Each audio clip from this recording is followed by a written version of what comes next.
for round 8, the final round of the 2021 Formula Drift Pro Championship. We once again headed all the way back out to the West Coast to the famous Irwindale Speedway, the House of Drift they call it. It's an amazing facility, big bank, half-mile oval, one of the events I look most forward to every year.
The way you drive Irwindale Speedway, it's a little bit more traditional in the sense of oval tracks and the way that you approach it. Just like every other track, you start with the chicane. I've been starting in second gear all year, same thing at Irwindale, get through the chicane. Hauling butt, second gear, third gear, fourth gear. I tried initiating 2 different ways when I first started out, kind of getting comfortable with the track again. I was doing a straight line handbrake initiation. The judges said in the driver's meeting that they did not like that as a preferred method of initiation, so changed it up from that to doing like a small flick up to the wall. That actually ended up being a little bit more comfortable to me anyway. So basically, as soon as I put it in fourth gear, drop down to the left a little bit on the track, quick clutch kick, get the car sideways to the right and back to the left. Then you put it up in the pocket and you want to try and ride the outside, very outside of the wall, all the way around the racetrack. So it's really cool if you get it right, and it's really hard if you don't, because this track is extremely sensitive to temperatures, maybe more so this year than it ever has been.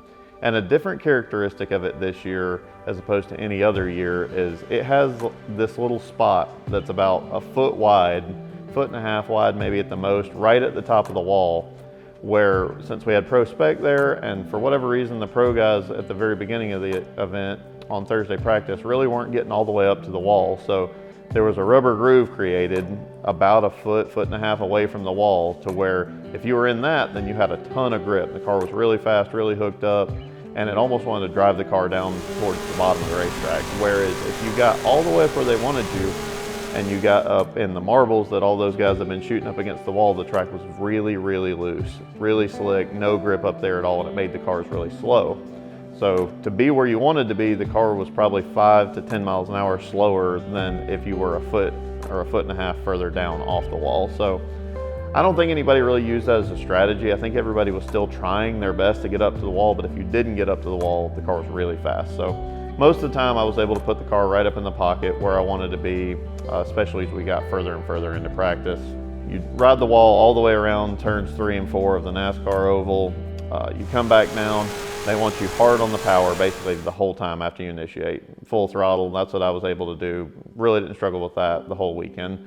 Hard on the throttle, you transition on throttle coming across inner clip 1, stay on throttle till you transition back to the left, and then that's when basically we have a decel zone where we're allowed to slow down using handbrake, foot brake, angle, whatever method you prefer to get the car slowed down, but to get it set into outer zone 2. So I was transitioning after inner one and using a little bit of foot brake, a little bit of handbrake, and obviously a little bit of angle to get the car up into that pocket. I never really did get the car perfectly into the outer zone 2 pocket the way I wanted to, but I'd say 9 out of 10, sometimes 8 out of 10 most of the time up into there. So once again, outer zone into outer 2, you ride it all the way around that next turn, start eyeing up the second inner clip, you come off of outer 2, catch that second inner clip, and then you transition into an off camber turn for the final turn, which they added last year. They kept it for this year.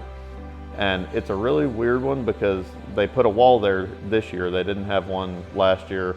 That part didn't really mess with me too bad, but the off camber aspect of it, and especially when you're chasing, it's a white wall and white smoke, you can really get lost there. And a couple people, stuffed it in the wall there. Fortunately, no one tore up the car too bad, but again, third outer zone, you want to finish there, finish wide and on throttle and smoky, and that is how you drive Irwindale Speedway.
Preparing for qualifying, I was talking with Nick Gross, my crew chief, Tamara, of course, my spotter.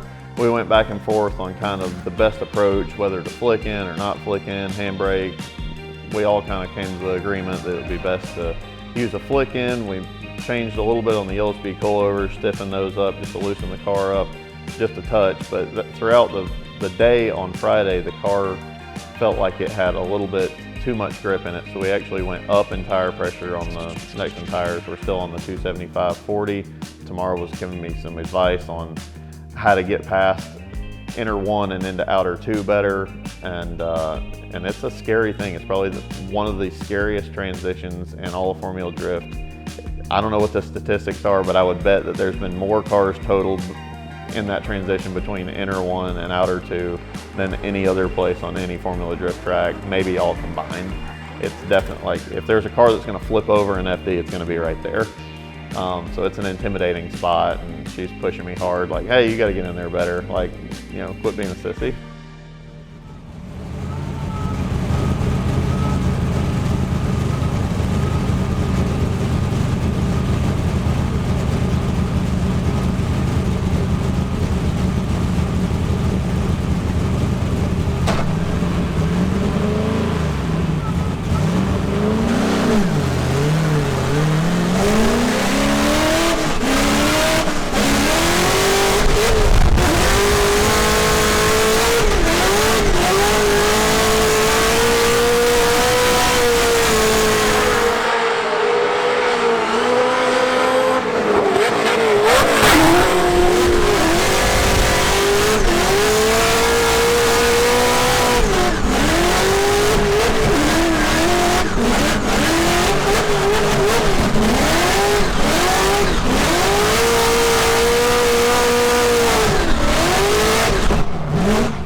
I didn't get the perfect initiation to put me on the perfect line to get around outer zone 1. I had a little waver, I think 2 times there, so I wasn't super happy with myself on that, but I was all the way up next to the wall, and the grip level of the track changed dramatically. There were 10 people that zeroed in the first laps of practice, or in the first laps of qualifying, and we were fortunate to not be one of those, but did get the car up on the wall, got past inner clip 1 good. I was less of a sissy than I was in practice and got up to outer zone 2 and got into there more aggressively than I had. I still had some room for improvement, but got in pretty good. Got inner clip 2 really well and finished out into outer zone 3. ended it on a high note. Ended up with an 87, which put me at, I believe, a season high 9th in qualifying. And typically that would be an outstanding placement for qualifying that would put you in a favorable matchup in top 32. Unfortunately, since those 10 people got zeros in the first round of qualifying and 2 people didn't get to make a qualifying pass at all, it was going to be a top 31 already, and they took everybody that got a 0, got a chance to run a second lap, which is what FD rules are. It's nothing that like anybody was doing anything that they shouldn't have done, but the way that panned out, Ryan Tuerck qualified 3rd of the not so great 10, which is usually the not so great 8. So I got paired up against him for like the 3rd or 4th time this year. And not that I don't love running against Ryan, but he's not the preferred competitor that you want in top 32. Definitely a force to be reckoned with, and I have a lot of fun driving with Ryan, so I knew it was going to be a good battle.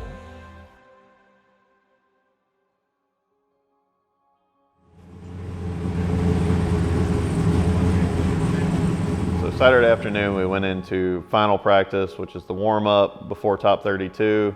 I made 1 chase lap and did a terrible job trying to chase Dean Carney. Didn't get any traction coming off of the lower lane, the chase lane. Tires just spun. I had like 10% throttle, and it's just wee, wee, wee. It's just lighting the tires up, couldn't get any traction, and he got me by like 4 bus lengths before we got into turn 1. So tried to make some changes, go back, lined up again, trying to chase somebody else. I think it was Dylan Hughes. I made half of a lap and the car shut off and died. And I legitimately thought the motor had locked up, or I'd kicked the rod out the side, because it just locked down like a motor does when it locks up. So I was kind of scared that we were done for the day, or for the year in that sense. But we got the car towed back. Nick pulled over, found some jumper cables from the Sorensen team that they loaned to us, our jump box. We were able to get the car fired back up, so it told us it was more than likely a battery issue. Ran back, got another battery, came back, swapped it out, and did not get to make another practice lap before top 32. So we were like, is it fixed? Is it not? Was it the battery? Was it something else? I'm like, well, I'll be the first to know when we go out and make a run at Ryan Tuerck to try and knock him out. So lined up for top 32 battle.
For the start of the battle, I qualified 9th, he qualified 22nd or 24th, so I got to lead first.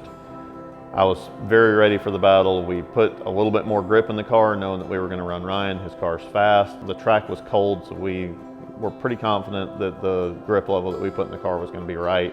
I initiated into turn 1, and the car had a significant more amount of grip than what I thought it was going to have. Still don't think we made the wrong call on what we put in the car to prepare for the battle, but it just felt a little bit different than what I anticipated it to. So I kind of had to clutch up again to get the car a little bit higher on the wall to get on the line that I needed to. And when I did that, I did it too much and too aggressively. And when it shocked the car like that, it shot up a lot higher than what I wanted to and put the right rear in the wall.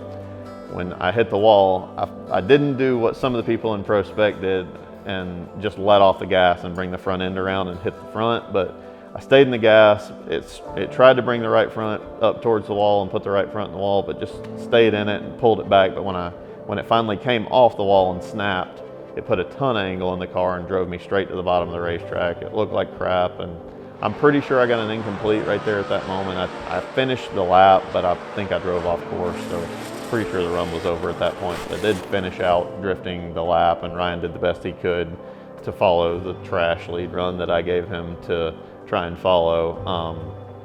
Tamara came over the radio, confirmed what I thought, and that was more than likely sitting on an incomplete, and just had to absolutely give it the beans to try and force Ryan into making a mistake from the chase, which he's a veteran of the sport, knew it was probably going to be a tall order and wasn't going to happen, but lined up in the chase.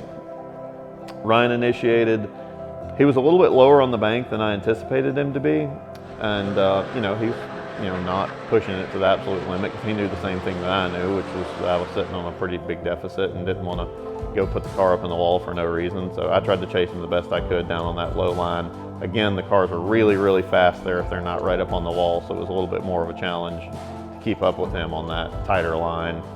But I caught up with him pretty good, getting into outer zone 2, tucked up nice, and when coming past inner clip 2 and into outer zone 3, really got it on his door and finished strong, and it was fun to be kind of door to door coming across the finish line. But I knew as soon as we finished that I had lost the battle, and that mistake that I made in my lead run was just way too much to overcome. Ryan got the win, went to move on to grade 8, I think, where his teammate and eventual champion Frederick Osbo knocked him out. Like I say, Frederick went on to win the championship, so congrats to him and Steph and their team. They had an amazing year, absolute well-deserved. With this being the final round of 2021, if you've been following our channel and following along with kind of what we've been doing during the season, you know that the car behind me is a C6 Corvette. That's what I've been putting together here and there to build for 2022. So with that being said, this was the last round of Formula Drift competition for the Cadillac ATS. It's been a staple of ours since 2017 or 18, since I got it and built it. And I'm very proud of the whole team's contribution to be able to take the car from this kind of obsolete, weird chassis to full-on pro competitive car that it is today. And now it's just time to move on to something different and a new challenge, and something that some of our partners are already developing parts for, and some of our new partners are developing parts for 2022. I'll be really excited to talk some more about that in upcoming videos, and I can't wait to get into 2022 after, for me, and honestly, somewhat disappointing 2021. I just want to take a minute to give a special thanks to a few groups of people. The first and foremost is you, the fans, the watchers, the listeners, the people who keep up with us, come out to the events, watch these videos, support us and support our partners. We do this for you first and foremost, so thank you for doing that. The people on my team, Tamara, Nick Rose, David Carey, Ethan, Jace, James, Garrett, and of course Tyler with Fueling Films, who's put all of these together for you. And then last but certainly not least, the partners that make this possible for us to come and do that. And that would be Comp Cams, Yellow Speed Racing, Nexen Tires, Edelbrock Superchargers, Liqui Moly, Koenig Wheels, Affirm Consulting, Advanced Clutch, OMP, Fuel Tech, Foxy Wraps, and Ignite Racing Fuel. So all of those people, thank you so much. I couldn't do it without any and all of your support. It's been a good year. I wish it was better, but I know that next year will surpass all the expectations that I already have, and they're pretty high for myself and my team and the car. And I think you'll be pleased when you continue to follow along with us. So if you haven't already, like, comment, subscribe. We'll see you soon.